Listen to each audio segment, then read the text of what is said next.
Finally নতুন ঘরটাকে নতুন পর্দা দিয়ে সাজিয়ে তুললাম। আজকে ঘরটা দেখতে অনেক সুন্দর লাগতেছে। এতদিন তো ওই ঘরের মানে পুরানা ঘরের পুরান পর্দাগুলা দিয়ে ঘরটাকে ঢেকে রাখছিলাম, মানে খিড়কিগুলাকে ঢেকে রাখছিলাম। আর যেহেতু খিড়কিগুলো একদম সম্পূর্ণই আমাদের গ্লাস, তো এই গ্লাসের থেকে কিন্তু রাতে বাইরে থেকে সব দেখা যায়। দিনে কিন্তু দেখা যায় না, কিন্তু রাতে কিন্তু বাইরে থেকে সব দেখা যায়। তো যার জন্য কিন্তু আমি এই কদিন কোনো রকম খালি ঢেকে রাখছিলাম। তো কালকা পর্দাগুলা ভালো মতো কেটে কুটে একদম সেলাই করে নিয়ে আসছি। তো আজকে চলো লাগাবো। আর লাগাবো কিভাবে সবটাই কিন্তু তোমাদের সাথে এই ভিডিওতে শেয়ার করব। লাস্ট পর্যন্ত ভিডিওটা দেখো, অবশ্যই তোমাদের কাছে ভালো লাগবে। হ্যালো এভরিওয়ান, আসসালামু আলাইকুম আমার প্রিয় আপুরা, তোমরা কেমন আছো? আশা করি সবাই ভালো আছো। আলহামদুলিল্লাহ, তোমাদের দোয়া এবং আল্লাহর অশেষ রহমতে আমিও ভালো আছি। নাজনীন ব্লগ চ্যানেলে আরও একটা নতুন ভিডিও দেখার জন্য তোমাদের সবাইকে স্বাগত জানাইতেছি। আশা করি বরাবরের মতো আজকের ভিডিওটাও আপনাদের কাছে ভীষণ ভালো লাগবে। যদি ভালো লাগে প্লিজ একটা লাইক দিয়ে আমার পুরো ভিডিওটার পাশে থাকার অনুরোধ রইল আপনাদের কাছে। তো যাই হোক, দেখো আমি মানে বাইরে অনেকগুলো কাপড় ছিল। আজকে ভিডিওটা স্টার্ট করছি কিন্তু 12টার থেকে আর কি, দুপুর 12টা বাজে এখন। তো সকালে কিন্তু কাপড়গুলো আমি বাইরে শুকিয়ে দিছিলাম, আর শুকিয়ে গেছে। এখন তুলে এনে জায়গায় ভালো করে ভাঁজ করে রাখতেছি। তো সবগুলা কাপড় সুন্দর মতো ভাঁজ করে রেখে মেয়েকে গোসল করিয়ে দিলাম, মেয়েকে খাওয়িয়ে ওকে ঘুম পাড়িয়ে দিলাম। তারপরে আমি গোসল করে নামাজটা পড়ে সোজা চলে যাচ্ছি রান্নাঘরে ইফতার রেডি করার জন্য। তো দেখো এখানে আমি বিরিয়ানির চালটা ভাজবো, তার জন্য কিন্তু তেল দিয়ে একদম তেজপাতা, এলাইচি, কাঁচামরিচ, পেঁয়াজ সব কিছু দিয়ে দিলাম। এখন ভালো মতো ভেজে তারপরে চালটা ভালো করে কষিয়ে নেব, একটু আদা বাটা দেব, দিয়ে তারপরে ভালো করে চালটা কষিয়ে তারপরে কিন্তু আমি প্রেসারে দিয়ে 2টা সিটি মেরে নেই। বাস আমার বিরিয়ানি কিন্তু খুব তাড়াতাড়ি ঝটপট হয়ে যায়। আর ইফতারের আইটেম কিন্তু অনেকগুলাই রান্না করতে হয়, তার জন্য কিন্তু ঝটপট যেটা করা যায় ওইটাই কিন্তু ভালো হয়। একটু ভেবে চিন্তে একটু বুদ্ধি করে ঝটপট করে রান্না করলে কিন্তু আমাদেরই সুবিধা হয়।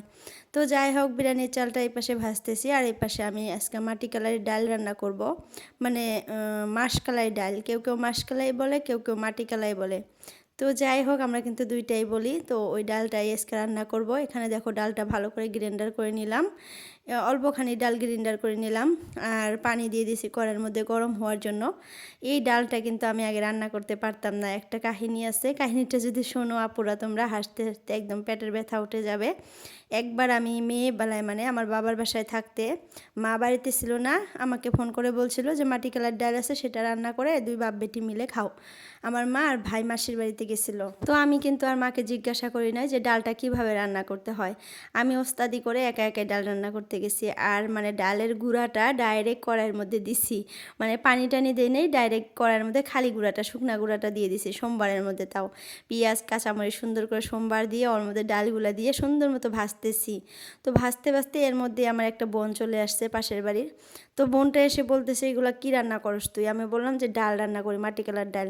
তো ও বলল আমার মাকে তো এইভাবে রান্না করতে দেখি না, মাকে তো ডাইরেক্ট পানির মধ্যে দিতে দেখি। তো তখন আমি ভাবলাম যে এখন কি করব, ডালটা তো এইভাবে সোমবার দিয়ে ভাইজা ফেলাইছি। আর ডালের কিন্তু ডাইরেক্ট মানে গরম ডালের মধ্যে পানি দিলে কিন্তু ডালটা একদম দলা বেঁধে যেত আর খাওয়াই যেত না। তারপরে কি করছি জানো, ডালটা আবার বাটির মধ্যে নামাইছি, নামিয়ে পানি দিয়ে মিক্স করে তারপরে দিয়ে রান্না করছি। এই একটা অবস্থা। তো তখনই কিন্তু আমি এই মাটি কালের ডালটা রান্না করা শিখছি আর কি। তো ফার্স্ট টাইম মানে ওই দিন রান্না করতে গিয়ে ওই অবস্থা হয়ে গেছিলো।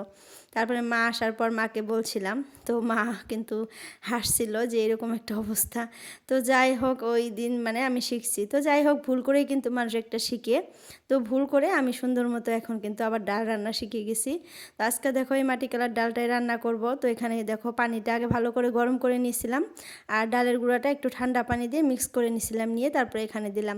আমার মা কিন্তু ডাইরেক্ট মানে ডালের গুঁড়াটাই গরম পানির মধ্যে মানে দেয় আর ভালো করে লাড়ে। তো ওইটা না আমার কাছে রিস্ক লাগে, মনে হয় যে ওই যে যদি দলা বেঁধে যায়, তার জন্য কিন্তু আমি ঠান্ডা পানিতে আগে মানে ডালের গুঁড়াটা দেই, একটু পানির মধ্যে দিয়ে ভালো করে মিক্স করে তারপরে গরম পানির মধ্যে ঢেলে দেই। এটা কিন্তু আর দলা বাঁধার কোনো মানে থাকে না, চান্স থাকে না। তো এইটা করে কিন্তু আমি রান্না করি এখন। তো এখানে কিন্তু সব মশলা দিয়ে দিছি, আদা বাটা, জিরা বাটা, তারপরে কাঁচামরিচ বাটা, একটু পেঁয়াজ দিছি, হলুদের গুঁড়া দিছি আর লবণ দিছি, দিয়ে ভালো মতো এখন জাল করব। জাল হওয়ার পর কিন্তু আমি সোমবারটা দেব। তো যাই হোক, এখানে দেখো চাল মানে চালটাও কিন্তু ভাজা হয়ে গেছে বিরিয়ানির, ভালো করে কষিয়ে নিচ্ছি। এখন এই যে প্রেশারের মধ্যে দিয়ে মানে স্বাদ অনুযায়ী লবণ দিয়ে দিলাম, বিরিয়ানির মশলাটা দিয়ে দিলাম, দিয়ে এখন দেখো 2টা সিটি মেরে নিব, হয়ে যাবে।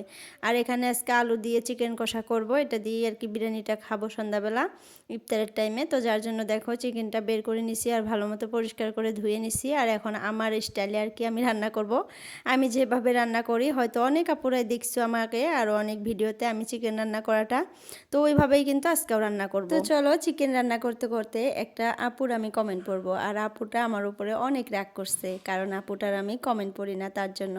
আর কমেন্টটা তোমরাও তাহলে শোনো কি লিখছে আপু।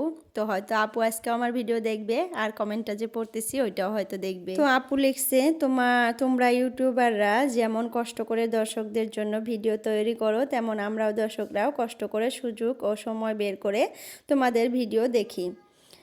দেখতে দেখতে ভিডিওগুলো ভালো লাগে, আর সেই ভালো লাগা থেকে ভালোবাসা তৈরি হয়, আর তখনই আমরা ভিডিওতে কমেন্ট করি। কিন্তু তোমরা সবার কাছ থেকে লাইক চাও, কমেন্ট চাও, অথচ সবার কমেন্ট পড়ো না এবং সবার কমেন্ট এর রিপ্লাইও দাও না। বেছে বেছে কিছু কমেন্টের রিপ্লাই দিয়ে থাকো এবং বলো যে সেই সব কমেন্টগুলো পড়ে তোমাদের ভালো লেগেছে, খুব সুন্দর করে কমেন্ট করেছে, কমেন্টগুলো তোমাদের মন ছুঁয়ে গেছে। আর তাই পৃথিবীর সকল মানব জাতির উদ্দেশ্য সেই কমেন্টগুলো পরবর্তী ভিডিওতে পড়ে শোনাও। কিন্তু সবার কমেন্ট পড়ো না। যাদের কমেন্ট পড়ো না তারা কি তোমাদের মনের মতো কমেন্ট লেখে না? তাদের কমেন্ট কি তোমাদের মন ছুঁয়ে দেয় না? যাই হোক, আমার কথায় কিছু মনে করো না। ভালো থেকো, সুস্থ থেকো এবং তোমার পরিবারকে ভালো রেখো। তো কমেন্টটা পড়ে কিন্তু আমি মানে ফার্স্টে অনেক মানে খারাপ লাগছিল যে আপুটার কমেন্ট পড়ি নাই, হয়তো আপুটা অনেক খারাপ পাইছে। তো এই তো আমার মিষ্টি আপু, আজকে কিন্তু আমি তোমার কমেন্টটা পড়ে নিলাম। তুমি যদি আজকে ভিডিওটা দেখতেছো তাহলে কিন্তু দেখতে পারবা, আর হয়তো তোমারও ভালো লাগবে। আজকে কিন্তু আমি তোমার নামটাও নিছি, আবার কমেন্টটাও পড়ছি।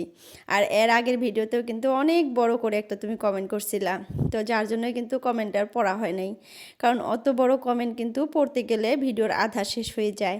আর কমেন্টটা কিন্তু আমি পড়ছি আর তোমাকে কিন্তু রিপ্লাইও করছি, হয়তো তুমি ভালো করে দেখো নাই। তো যাই হোক, আমি কিন্তু বেশিরভাগ কমেন্টে রিপ্লাই করি, সাথে সাথে রিপ্লাই করে দেই। আমি ওয়াইটি স্টুডিওতে সবসময় ঢুকে কমেন্টগুলো রিপ্লাই করি, সবসময় কমেন্টগুলো রিপ্লাই করি আমি। আর তোমার কমেন্টটা পড়ে কিন্তু আমার কাছে অনেক ভালো লাগছে, এত সুন্দর করে কমেন্ট করছো, কি আর বলবো আপু। তুমি তোমার মনের কথাগুলো খুব সুন্দর করে লিখছো, আর তোমার কমেন্ট পড়ি নাই যে এই জন্য তুমি হয়তো একটু রাগ করছো।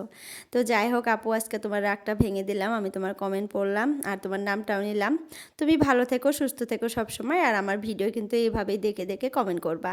আর যদি তোমার কাছে বেশি ভালো লাগে, তোমার যদি এরকম ফ্রেন্ড বা বন্ধু বান্ধব বা আত্মীয় স্বজন থাকে, তুমি কিন্তু আমার ভিডিওটা তাদের কাছে শেয়ার করে দিবা, তাদেরও দেখার সুযোগ করে দিবা।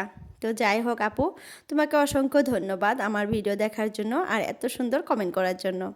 তুমি ভালো থেকো। তো যাই হোক, দেখো এখানে কিন্তু আমি টিফিনে কিছুটা ইফতারি রেডি করে মানে তুলে নিলাম। কিসের জন্য নিলাম সেটা এখন বলতেছি। আমাদের এখানে একটা বৃদ্ধ মহিলা আছে, আর ওইটা আমরা ফুবু বলে ডাকি। তো উনি রমজানের আগের দিন এসে আমাকে বলে গেছে যে আমার জন্য মানে মাঝে মধ্যে কিছু দিও, আমাকে একটু দেখে রেখো, কারণ আমি রোজার দিনে অন্য কিছু খেতে পারি না, একটু দুধ দিয়ে মানে সেহরির টাইমে একটু দুধ দিয়ে ভাত খেতে পারি, আর ইফতারের টাইমে ওরকম কিছু আমাকে কেউ দেয়ও না, মানে একটা ছেলে আছে ওরকম সামর্থ্য নাই আর কি। তো যার জন্য ফার্স্ট রমজানের দিন আমি দিছিলাম, আর বলতে গেলে এই কদিন আমি একদম ভুলে গেছিলাম সেই ফুপুটার কথা, আজকে আবার মনে পড়ছে, যার জন্য একটু বিরিয়ানি, একটু মাংস, একটু সেমাই আর 2-3টা বড়া দিয়ে পাঠাইলাম তোমাদের ভাইয়ার কাছে, আর একটু দুধ দিয়ে দিছি বোতলের মধ্যে। তো যাই হোক, মাঝে মধ্যে দেওয়ার চেষ্টা করি, কিন্তু ওই যে মনে থাকে না, আমার মনটা তো জানোই তোমরা, কালকের ভিডিওতে বলছিলাম, আরও একদিন বলছিলাম আমার ইদানিং কিচ্ছু মনে থাকে না। তো যার জন্য কিন্তু হাবিবা আপু বলছে যে আপু অপারেশন করার পর মানে ব্রেন একটু উইক হয়, তো হয়তো আমার সেটাই হয়েছে, ব্রেন উইক হয়ে গেছে, আমি ভালো করে মানে কথা মনে রাখতে পারি না, মানে স্মৃতিশক্তিটা কমে গেছে। তো যার জন্য কিন্তু আমি সব কিছুই এইভাবে আর কি ভুলে যাই, আর কোনো একটা জিনিস রাখলে কিন্তু আমি ভালো করে মনে করে রাখি, তা না হলে না সেই জিনিসটার কোনো দিনও আমি খুঁজে পাবো না। যদি ভালো করে লুকিয়ে রাখি তাহলে সেটা কিন্তু আর পাবো না, এরকম একটা অবস্থা হয়ে গেছে আমার। তো যাই হোক, ইফতারে আজকে চিকেন, তারপরে মাংস বিরিয়ানি, বড়া, তারপরে মানে ফল ফ্রুট দিয়ে ইফতার সেরে তারপরে দেখো বাসনপাতি ধুয়ে নামাজটাও পড়ে নিছি, পরে তারপরে বাসনগুলো ধুইছি। তারপরে তোমাদের ভাইয়া দেখো পর্দাগুলো নিয়ে আসছে, মানে কাটতে দিছিলাম দিছিলাম, সেলাই করতে দিছিলাম, একটু লং হয়েছিল তার জন্য।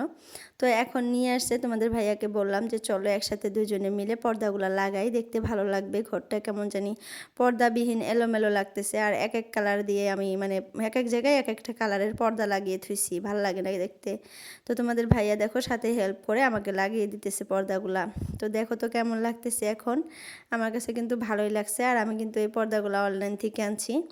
আর হাবিব আপু যে মানে লিঙ্ক চাইছো, এই যে দেখো আমার মনে থাকে না, দেখছো এই যে মানে যখন আমি পর্দাগুলো আমি ভিডিওতে দেখি তখন কিন্তু ঠিকই মনে হয়, তারপরে যে আমি মানে কমেন্ট বক্সে লিঙ্কটা দিয়ে দিব সেটা কিন্তু আমার মনে থাকে না। কি আর বলবো আপুরা, তোমরা যে এমন একটা আপুর মানে ভিডিও দেখো যে আপুটার আর কি কোনো কথাই মনে থাকে না, মানে কয়দিন পরে হয়তো পাগলা হয়ে যাবে তোমার এই আপু। তো যাই হোক আপুরা, আমার জন্য দোয়া করো, আমি জানি মানে খুব তাড়াতাড়ি ভালো হয়ে যাই, মানে সব কথা ভালো করে মনে রাখতে পারি। আমার না কত টাইমে কেমন জানি বিরক্ত লাগে যে কথা কেন মনে রাখতে পারি না, আমি কেন ভুলে যাই, এরকমটা লাগে। তো তোমরা একটু দোয়া করো তো আপুরা বেশি বেশি করে আমার জন্য, আমার জানি ব্রেনটা ঠিক হয়ে যায়, আর তোমাদের সব কথা জানি আমি মনে রাখতে পারি, যখন যেটা তোমরা চাও সাথে সাথে জানি আমি মানে সেটা দিতে পারি। তো যাই হোক, দেখো আমি বসে বসে ভিডিও করতেছি, আর তোমাদের ভাইয়া কিন্তু পর্দাগুলো সবগুলো লাগিয়ে দিল। আর এখানে দেখো শর্ট পর্দাটা খুলে এখানে একটা লং পর্দা লাগিয়ে দিলাম, 7 ফুটের পর্দাগুলো লাগিয়ে দিলাম। আর যেটা 5 ফুটের ছিল ওইটা ওই রুমে একটা জায়গায় আর কি 5 ফুট হলে চলবে, মানে তলেরটুকু দেখা যাবে না যে, তার জন্য ওইটা ওই জায়গায় লাগিয়ে দেবো। তো দেখো তো পর্দাটা কেমন দেখা যাইতেছে, আমার কাছে কিন্তু খুব সুন্দর দেখা যাইতেছে, কারণ আমি চয়েস করে অর্ডার করে আনছি যে, তার জন্য তো আমার কাছে ভালো লাগবে, তাই না? তো যাই হোক, এর আগের যে ভিডিওতে একটা আমি মানে কড়া ভাষায় ভয়েস ওভার করছিলাম, অনেক আপুরাই মানে ভয়েসটা শুনে মনে একটু কষ্ট পাইছে যে আপু কেমন করে কথা কইতেছে, আজকে ভালো লাগতেছে না, অনেক আপুরাই আমাকে কমেন্টে বলছে। তো আপুরা তোমাদের কাছে আমি দুঃখিত, সরি, তোমরা আমাকে মাফ করে দিও। তোমাদের কাছে আমি সরি চেয়ে নিলাম, মানে মাপ চেয়ে নিলাম, আর কোনো দিন কিন্তু আমি এই ভাষায় বা এইভাবে কথা বলবো না।